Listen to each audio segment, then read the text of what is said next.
Every family has their own traditions. Some of them are pretty normal, some of them a little bit absurd, and some of them strangely serious. My family is no exception, and recently there was a tradition that I was lucky enough to be part of. After thinking things over, my nephew, who has recently turned 18, decided that he wanted to go through the rite of passage into manhood. Now, there's no formal rite for this, no stories of drumming circles or any other woo-woo bullshit, just a set of practices that have gone on for at least the last 3 generations of us. And they've worked out well. While it's not anything that we insist on, we've noticed that the boys that go through with this become the best men that our families produce. Now, in my nephew's case, he thought things over and decided he wanted to do this.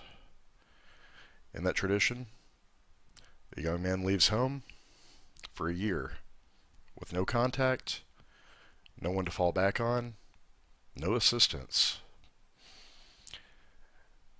During that, he ended up speaking with each of his uncles, and then finally to his dad before he left. The goal, of course, is to become a man, to live off his own work. Now, if we interfere, we can cause him to fail by becoming dependent on us. So this is very important to my family. When it came time for me to say goodbye to him, I gave him 3 things. I gave him a book. I gave him my grandfather's pocket knife, his great-grandfather's, who had died just months before he was born, and a challenge coin that's inscribed with the Latin phrase amor fati on one side and a quote from Nietzsche on the other. I carry the exact same coin. He studied the pocket knife and pondered Nietzsche's quote inscribed on the back: to do not only what is necessary, but to love it. He finally turned to me. What do I need to know? And the kid got right to the point. I told him that what I was going to tell him was probably the hardest truth that I'll ever have to say. I paused, weighing out my words, looked him square in the eye and said, "The world doesn't give 2 shits about you, so you have to." Now, I've known this kid since he was born. I was there, not 2 doors away in the hospital when he was born. I watched him grow up. And like a good uncle, my job ran parallel to that of his parents, filling in gaps in his education that they might have missed so that he is prepared for the world. And my last words to him for at least a year, and in the unlikely event of an accident, the last words I may ever say to him, were that the world didn't give 2 shits about him. Sounds awful, doesn't it?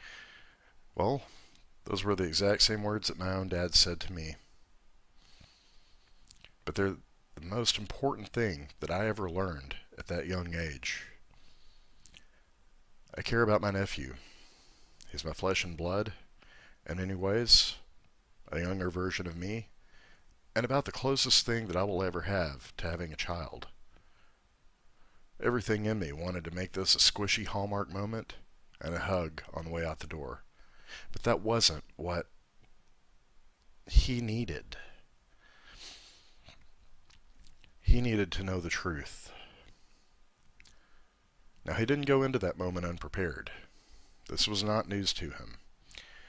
You see, like him, I grew up on a small farm, the very same one. It consists of the main crops, the fields, the cattle, and house after house surrounding it. Now, those are my aunts, my uncles, my cousins. Just like me, a generation before, he grew up as part of a pack of feral children roaming the backwoods. In his 18 years alone, he had seen crops fail despite our best efforts. He'd seen much-loved family pets over the years that died from sickness, or from predators, or from escaping and getting too close to the roads where speed limits were mere suggestions. Now, he's no negligent child before anyone says anything. If anything, he was overprotective. But even so, he understood from an early age that life is not fair, and that sometimes even the best efforts are not enough. Now, people that have never lived on farms or live remotely from nature tend to have some strange ideas about both. Now, I'm not saying that we yokels are perfect. In many ways, there are things that we don't understand. But what we do understand is being very practical. To us, nature wasn't some beautiful fairy that we idolized and went to on weekends for refreshment and yoga. No, nature was Kali, the great and terrible mother. From an early age, we learned that nature gave birth one minute, only to devour her children the next. Nature was joy and growth and abundance, but it was also blood and tears and loss. It's really a life I wish more people had the fortune to have. While we were protected, we were not shielded completely from the dangers inherent in living. And so that's how I start this podcast, with a single snapshot of my life. The story of a deeply held tradition that may seem to outsiders like a strange tale from an odd family in the deep south, with me telling my nephew the worst thing I possibly could have before throwing him to the wolves. My name is Farrell, and tonight's topic in my GigTow chat is how intersectional feminism works, its effect on the community of gay men, and on the core virtue of self-reliance that is at the heart of masculinity. I hope you enjoy. I will teach you. About yourself? About you. Until you are ready. For what? To fight legends. Now, the thing that holds the LGBTQIA AK-47 OMG WTF BBQ community together is the social justice warriors mentality. If we're going to break free from it, we need to understand what is wrong with it. We need to understand where it comes from. And we need to understand how it negatively impacts us as gay men. Then we can find alternatives. First, let's start with some facts. According to the research performed by Christine Brophy of the University of Toronto, SJWs fall into two distinct camps, and the difference between them is very important.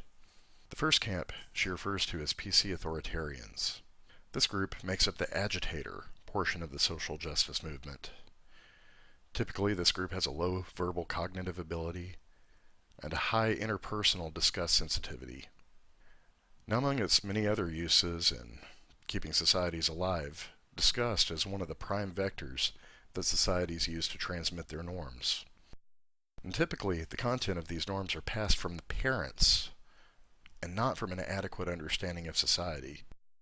There's a lot to reflect on here, but we're not going to get into that. The bottom line with this group is you'll find that there's a clear correlation between this group and either direct diagnosis of anxiety or mood disorders within themselves, or that same diagnosis within immediate family members. Now, this results in a very volatile personality that cannot deal with nuance and seeks overly simplistic answers to difficult problems that plague them. The high rate of anxiety within the group is important. It's a driving factor here. It applies a sense of urgency. Low verbal cognitive ability and high interpersonal disgust sensitivity make it so that only simplistic solutions will do. This is the kind of person that sees the world only in terms of black and white, good and evil, and you can guess which one they are, by the way. This puts them in a very strong predicament. The anxiety is tormentuous to them. Alleviating that anxiety can only be done by the way their personalities are designed, in ways that have simplistic answers, again, because of the low verbal cognitive ability, and in ways that reinforce the norms and with them the prejudices of their parents. Again, high interpersonal disgust sensitivity. So that's the first group. Those are the agitators that we're dealing with, and you'll find them in any minority group. They're the ones that are allowed to speak their truth under the social justice warrior terms. But that doesn't explain the weirdness that comes with it. Why must they be allowed to speak their truth without question? That depends on another type of person who exhibits a behavior that enables and feeds that behavior. This comes from another distinct group that Christine Brophy from the University of Toronto refers to as PC egalitarians. Now, the PC egalitarians have a few things of their own going on, and they're very different from the PC authoritarians. One of the biggest predictors of PC egalitarians is that they took a course or seminar that highlighted differences and disparities between groups. And that's important. Typically, these people in the Big Five have high scores of personality traits of openness and agreeability. And converse to the PC authoritarians, they rate very high in the verbal cognitive ability. Now, it's an interesting thing about the traits of openness and agreeability. These traits directly tie in with the production of the neurotransmitter nitric oxide and seem to reside within a section of the hypothalamus that is called the paraventricular nucleus. Now, let's not forget, when it comes to the brain, the hypothalamus is one of the primary centers of the brain that regulate responses to external stimuli. And this ties directly in with the evolutionary phenomena common to mammals, that is the mother-infant pair bond. So, wait, what am I saying here? I'm saying that the enabler group, which is the term I use for the PC egalitarians, are primed with neural systems that are not only wired for maternal instincts, but have a hair trigger for that protective mother instinct. Now, this may seem a bit silly, but let's examine things a bit. A wailing infant makes a lot of noise. They can't adequately express their pain. They don't understand nuance. They know what they want and that they want it now. And this plays out remarkably similarly to the PC authoritarians. Now, anyone that has been a parent knows that an infant crying is almost impossible to ignore.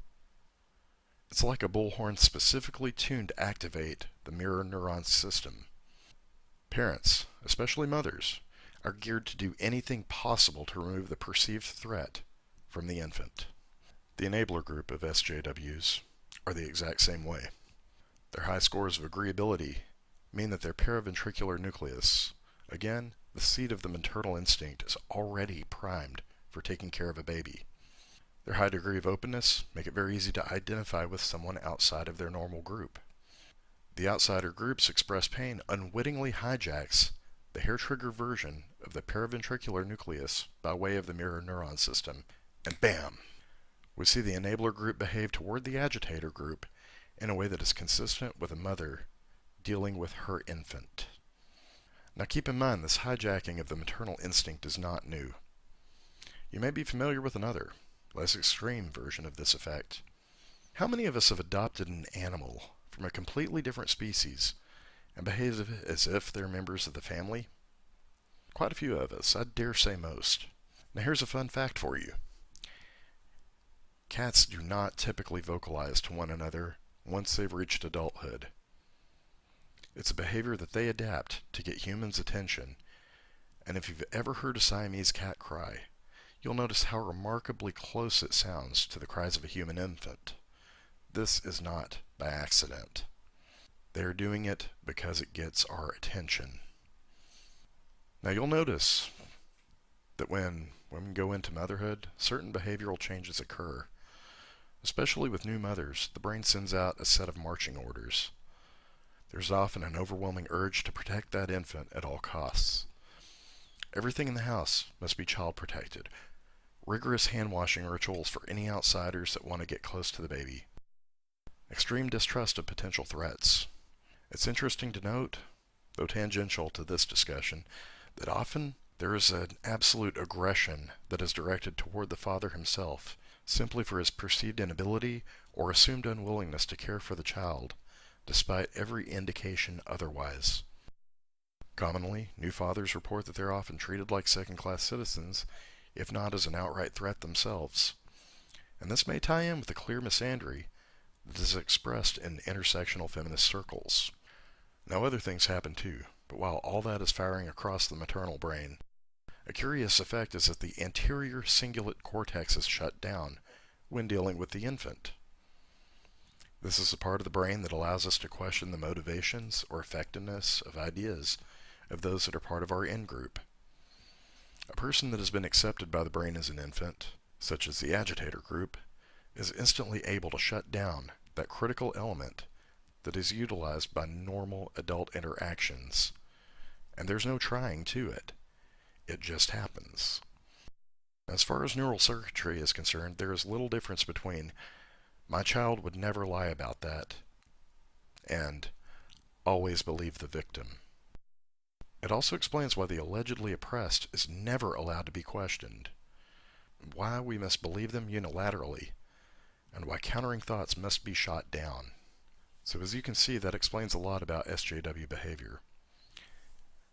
If you watch the enabler group closely, you'll realize their actions are not rational. And that's because the fuel of their reactions itself is not reason. It is emotional. It's almost impossible to reason with because those emotions are hardwired by the limbic system to run deep and designed to not be ignored. Because if those systems failed to do so when it actually came to our infants, our species would die off. To paraphrase theologian Paul Tillich, it is the example of something divine that in an inappropriate context and left unchecked has become diabolical. So with that in mind, let's take a look at how SJW behavior, specifically the behavior of the SJW enabler group, applies to the LGBTQIA++ whatever movement, and especially on how it affects us as gay men. In their quest to fulfill that maternal instinct, the enabler class of SJWs unwittingly chose us not only as their army, but also as their surrogate children. They placed us into a crib of sorts with others that they have decided need their protection. The instant one of us feels mild discomfort at an outsider, the SJW enabler reacts and attacks with the same ferocity that a mammalian mother will defend their young with. But the instant that we chafe under their ever-increasing restrictions that they place upon their brood for our own good, they turn on us with that same ferocity for breaking their happy home, because we are still men, and still considered by the maternal brain to be a threat. And how those tensions quickly add up. To those of us who aren't the favorite proxy children at the moment, it's easy to see that we are being infantilized and hobbled. Like a bad parent, the well-being of the members of the different minorities that SJWs take under their wing is not what they're really fighting to preserve. They're fighting to preserve their own emotional needs. To them, it's like heroin, and you can either be part of their fix, or you are the obstacle to them getting it. And that brings us to a dark side. We run into a classical example of Freud's Oedipal Mother complex, in which case a mother can be willing to protect her child to a fault, a point that inevitably ends up creating the conditions for his destruction. Now this is a common myth as old as time itself. An equivalent among Norse mythology was the goddess Frigga, who in trying to protect her son from a prophecy of his early death that would lead to a war between the two camps of gods, the Aesir and the Vanir, ended up taking on an epic quest herself to protect him. In doing so, she unwittingly set off a chain of events that led to his death and to the war. So while I can't stand SJWs, at least the enabler class of them especially, they aren't my enemies. For someone to be my enemy, I actually have to have some semblance of respect and admiration. Instead, I take pity on them. Most are victims of a misplaced biological urge, and as a gay man, they have decided without my consent to adopt me. Battling that SJW mentality requires that we refuse their protection, their well-meaning but ill-fated maternal impulses, and make our way out into the world. The problem is that far too many of us have been in the crib for far too long. We hear them tell us how lucky we are to have them. We're told how dangerous the world is, especially those evil, horrible, no good, very bad straight white men, and that we will never make it on our own without them. And as a result, we're coddled. We gay men, and I hate to say this, but it's true, live in a type of childhood that is extended well into middle age, where we're denied the right and the responsibility of shouldering full agency. We buy the bullshit victim stories, and suddenly we live in a world where enemies seem to lurk around every corner. The children of overprotective parents are trained to see stranger danger. They're trained to see perverts and kidnappers lurking around every corner.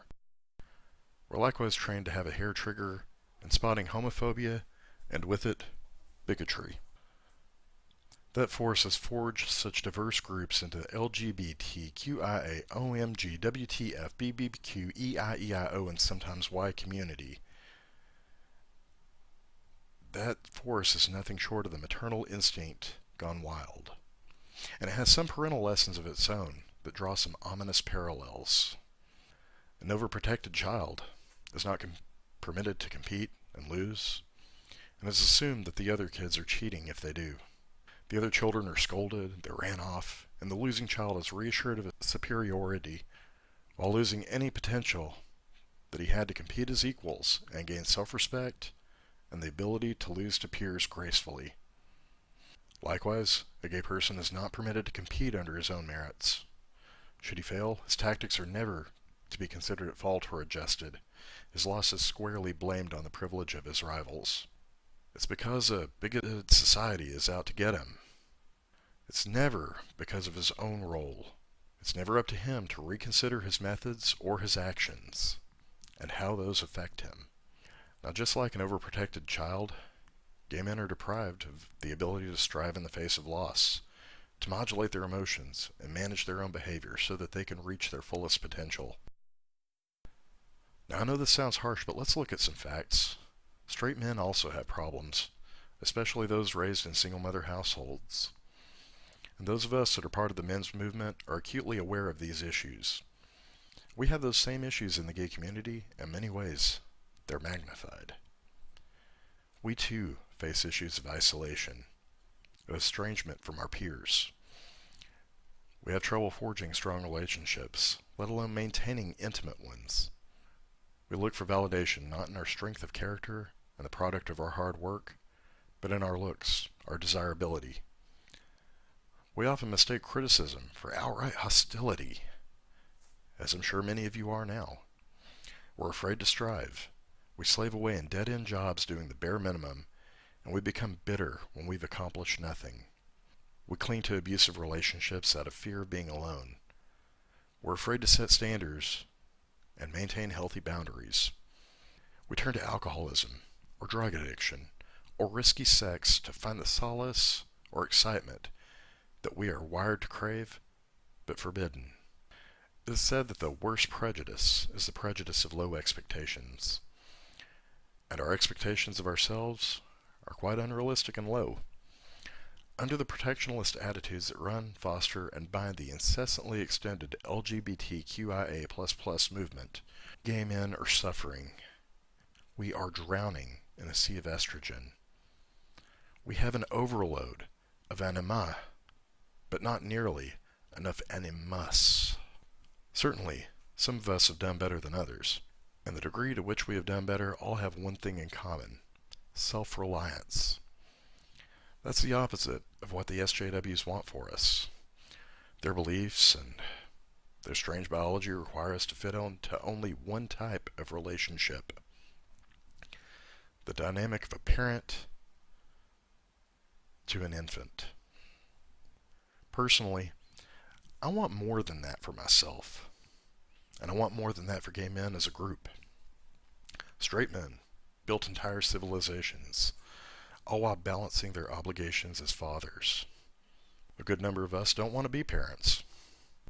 And this gives us, as men, an opportunity to do even more than our straight brothers. We can dedicate our time and resources into being better, stronger, more successful, loved by the gods and men alike. We can both enjoy the fruits of our labor and contribute to society in ways that many straight men will never have the opportunity to. That is a long journey from where we are. But the longest journey starts with a single step, and that first step is in developing self-reliance. Self-reliance is the core of masculinity. Sure, you can dress like a trucker. You can fake an accent. You can have a meticulously polished and shiny pickup. You can dip skull and mimic every external observation of what you think straight men are like. But that's not the measure of a man. That's a little kid playing dress up. When you break it down to brass tacks in every culture across the world, self-reliance is at the root of any positive portrayal of a man.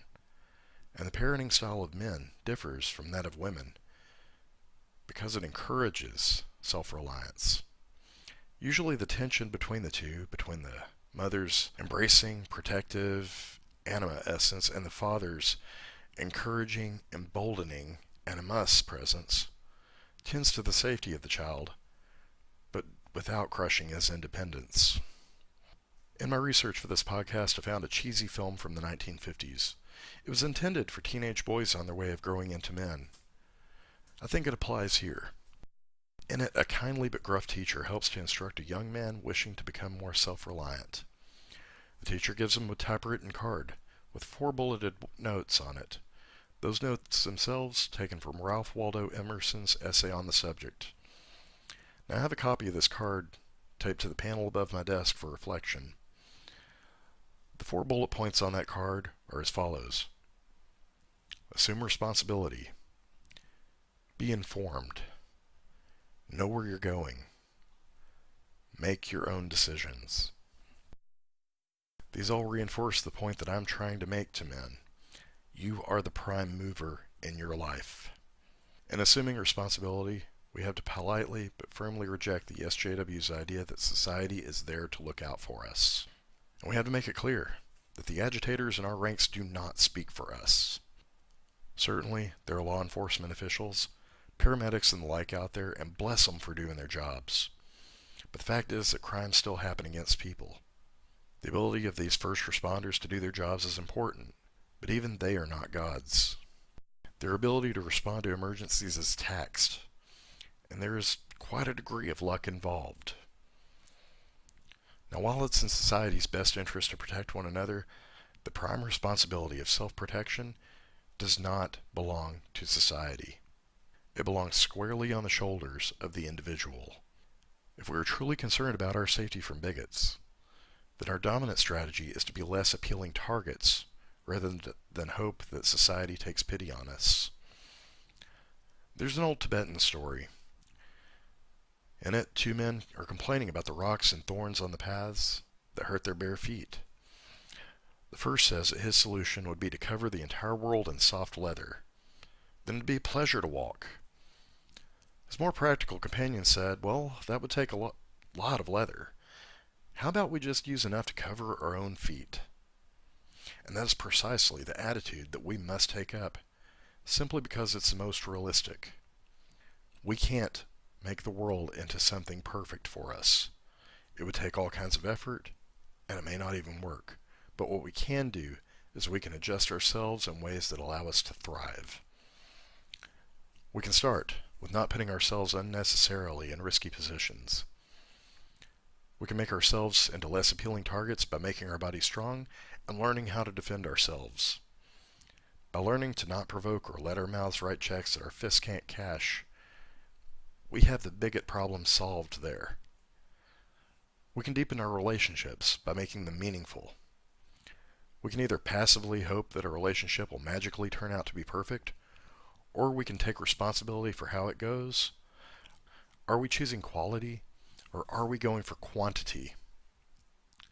Are we looking for partners that measure up to our standards? Are we measuring up to our standards for ourselves? Or are we just grabbing what's convenient? We can reduce the STI crisis in many ways as well.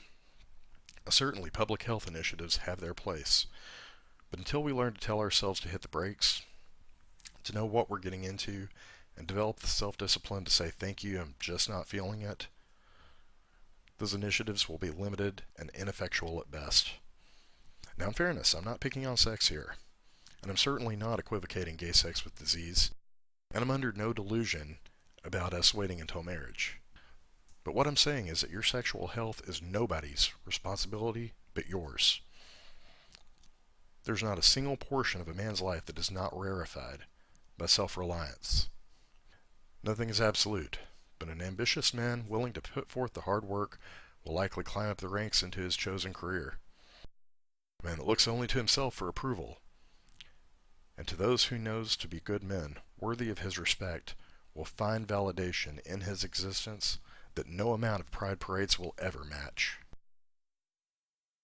A self-reliant man seldom feels shame. He may feel guilt when it's merited, but he finds no need to justify or apologize for his existence. He becomes comfortable in his own skin. The idea of slowly destroying himself is a concept that becomes alien because he falls in love with life. It doesn't matter whether he's alone or not. The self-reliant man will be better off for it. Many of us will be single, often for long stretches of our lives. As a single man, a self-reliant man will not be a burden to his friends nor to society. And if he is partnered, then he will be a superlative spouse. Where he goes, he will bring the authority that comes with competence and authenticity of character. He'll be sought out for friendship and companionship, and society will be better off for his presence. So let's go full circle. That's why just a few weeks ago, I looked into my nephew's eyes, and I uttered those damning words. It was not out of malice. I'd gladly open my own jugular to save that kid's life. I love him that much. But no matter how much I love him, the world doesn't give a shit about him. Just as it doesn't give a shit about me, and it doesn't give a shit about you either. And that's why it's imperative that we each give a shit about ourselves. It's up to us to make our lives worth living. No amount of pretended butchness or bravado will do it. No amount of playing the victim will do it either. So here's my challenge for each of you. Think of one thing that you can do that will make your life better, that'll get you one step closer to the life you want. Think of one way that you consistently screw yourself over. Now make a choice, and remember, failing to choose is itself a choice. Follow through with your actions, and reap the whirlwind. So that ends tonight's talk. Self-reliance is good. It is the core of masculinity, and it is counter to everything the SJWs want. As always, if you find anything in this talk useful, keep it. It's yours. Shit can the rest. Feral out.